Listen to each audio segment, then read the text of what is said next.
Hi and welcome to my site. This is the first of 3 videos that I promised you.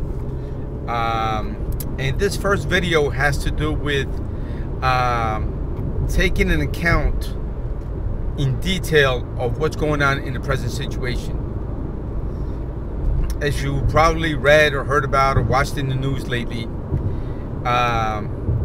traditional pensions are going out the window.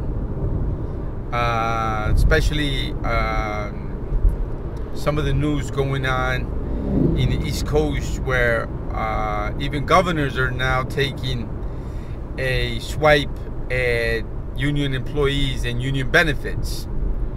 I find this interesting because if you read history, the reason the union became so powerful or why they gathered those benefits, it was because in 1930s and 40s, politicians in those days promised the unions that if their union members, meaning voters, voted for them to get into office, they would be compensated with these benefits.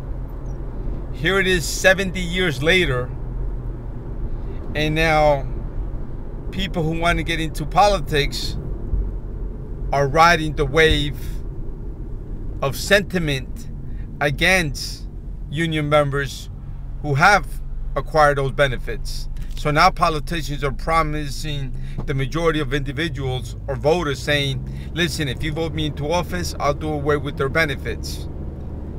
And again, it comes down to money. It comes down to who can gather the greatest number of voters.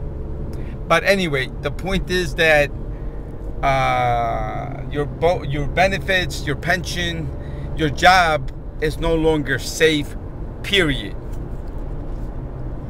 Yet at the same time, we see politicians who are double dipping, meaning on one hand they're collecting benefits or a salary, 150, 160, 200,000 in salary, and at the same time they're collecting their 60, 70, $80,000 pensions. You also seen a few months ago in California, where the chief of police was making somewhere around $620,000 a year, and the mayor was making like $550,000. But yet at the same time, they're laying off employees, and they're giving their employees or civil servants pink slips, where just recently, in April of 2011, instead of taking a pink slip, one of the workers went and jumped off the roof and committed suicide. My point is that those stories ran side by side in one of the local papers, and I find that interesting. That on one hand, you got the politicians who are double dipping, but on the other hand, you have people who just have a job, $20,000, $30,000, $40,000 job, who are getting the pink slip.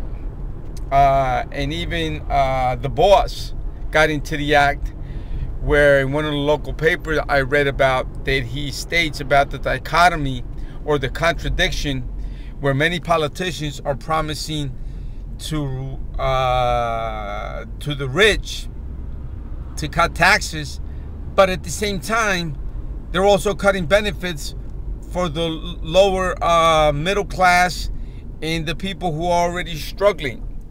So this contradiction is something that we see everywhere.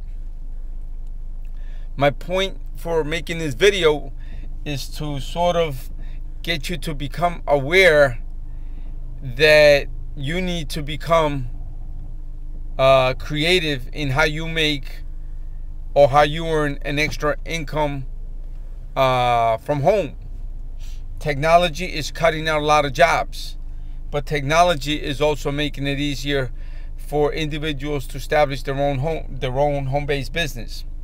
Now, at one point 20 years ago, back in the 80s or early 90s, since the job market was very healthy and people were making a decent wage, you could afford to say, you know what, I don't have the entrepreneurial spirit, I'm not a go-getter, so I'm not going to try to set up my own business.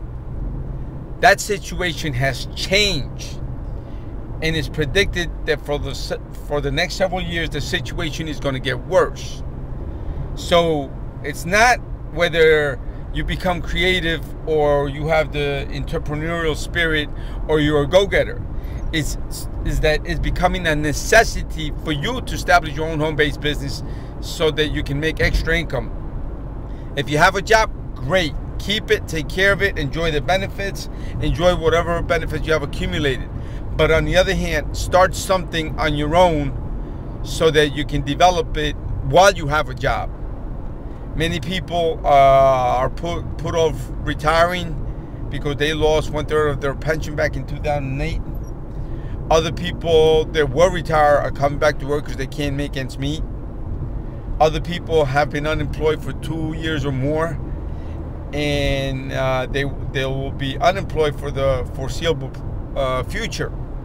So my point with this first video is to get you to realize that you need to get creative and you need to establish a second source of income that is not depending on when you're working for somebody else or you getting a second job. Yes, if you need a second job and you can't do without it, go find one. But behind that, keep in mind that sooner or later you need to establish your own home-based business.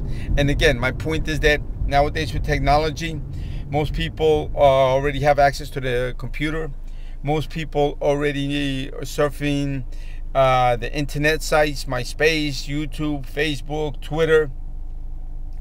Also, most people have already purchased or know how to purchase stuff on the internet, and more people are learning how to purchase through the internet daily. What they don't know is how to sell something via the internet. And nowadays it's getting easier and easier to learn how to sell a particular product or service through the internet so that you can generate an income. And when I say generate an income, I don't mean to make $10,000 a day.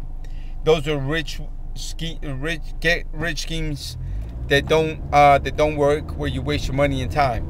I'm talking about learning how to generate $400-500 a week in residual income from home by you selling something that you're passionate about and that solves a particular problem to a niche market that is looking for a solution to that problem.